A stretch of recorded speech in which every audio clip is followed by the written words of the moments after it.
Paul Sheridan, welcome back to IrishStartUpTV. Thanks, Richie. So, Paul, it's been exciting, 6 months since we last spoke? Yeah, I think five or 6 months. I think it would have been sooner anyway. Yeah, probably 5 or 6 months. Yeah. So, you've raised another round of money? Yeah, more money, okay. More problems. Okay, what kind of problems? So, at the moment, we're looking at hiring, and that's going to be another thing we have to overcome, but it's exciting times. Who are you going to hire? Or what are you going to hire? Engineering, marketing, we have so many places we need to fill roles. I'm back in school in September, so leaving third year, it's going to be tough, but yeah, we'll overcome. How valuable is school at this point? That's not a good question to ask. No, the further I go on, the less valuable it becomes. Really?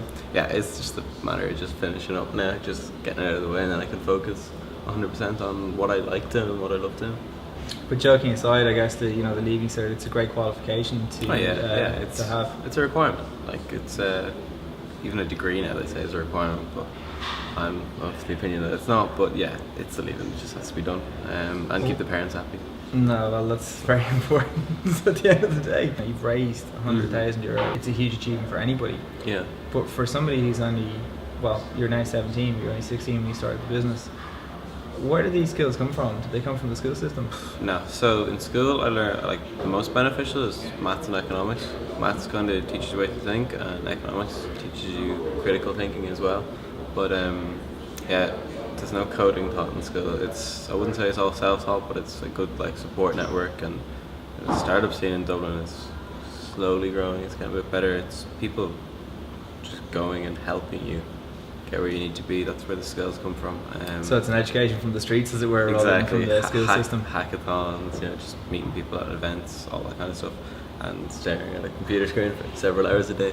But yeah, it's that. It's not school, unfortunately.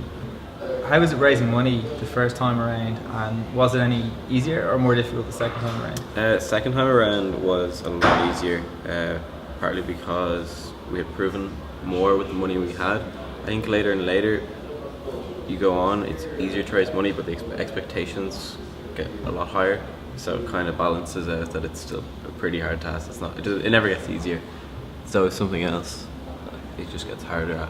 But yeah, the first time it took about 5 months, and then the second time took 2 weeks. Wow. So yeah, it changes.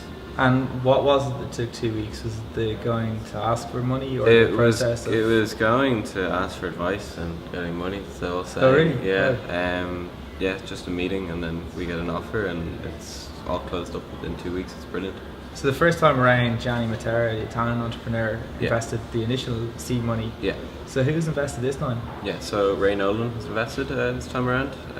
So he founded, I think, wasn't it? Hostel World? So he found Hostel World, exited, and he's a pretty successful He invested guy. Early days and advised Mark Little with Storyful as well. Exactly, yeah, Storyful.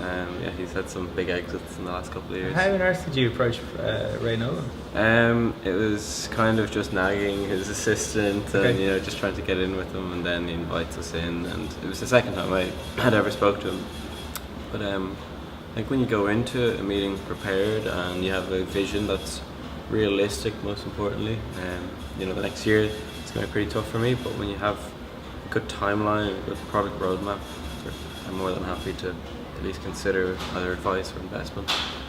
And what did you do between raising the seed round and now? And what did you use the money for?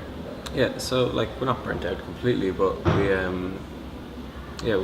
we've progressed in our MVP. Technology is not easy to build. We did some really basic alpha testing, and now we're going to launch again in August. So yeah, and obviously Startup Next, the program we were on during that time, it's a pre-accelerator program run by Techstars, and that's a huge learning experience. Really, so did that help to iterate the project? Yeah, even just your pitch. When you don't have anything, your pitch is so much. Your slide deck and how you present your information. So then advice for somebody who is maybe raised a little bit of money and they're looking to raise a little bit more money is be persistent and find the right people. And get your product right. Prove that your product works, that people want to use it. Makes everything so much easier. 200% Ray Nolan is definitely an example of smart money. So was there anything specific that you kind of said, look, Ray's the guy for me? Oh yeah, I think his track record just speaks for itself alone. it's very successful. So you saw him out as being a successful investor. And he's willing to be involved in business and give advice. You know, he's not someone who gives money and then you don't see for 6 months. He's actively involved in the companies he invests in, which is something we look for in anybody who's investing or advising. They have an interest in what we're doing. They don't want to just get rich quick. You know, I don't see. They offer more than just money. So it really is the great definition and great explanation of smart money. Exactly. So what about the next 6 months? Back to school in September? Back to school in September. Then we're leaving cert next June and product launch in August. So yeah, so is that a scary thought? Most people your age are pretty terrified about the leaving cert, but you're probably more concerned about the business, or what are your thoughts and emotions? Yeah, business, it never scares me, it just excites me. You get nervous and anxious about stuff, but at the end of the day... How do you deal with that anxiety? I just go back to work, just don't let it get to you. Just crack on. Just go and do it, yeah. Nobody cares that you're upset or you're anxious. Just go and do it. You're only putting the pressure on yourself, A lot of talk about mental health, especially with young people around the place. What kind of advice would you have for other people dealing with stuff based on your experience of being a young guy in school? When you're around friends, when we're around friends, we just don't talk about work or business. It's great. You're just back to work-life balance. Yeah, exactly. Yeah, just go and just talk to people, spend time. Just take a break. Obviously, people have issues and stuff, but talking it fixes so many things. Okay, so if you have a concern about something, you just share it with a friend or co-worker? Share it with someone you trust, yeah. Okay. It's what we've been taught since we're tiny. Talk, share things, and yeah, I think it's the most beneficial form of counselling, is just talking to people. It's great advice. Yeah. So, next 6 months, back to school?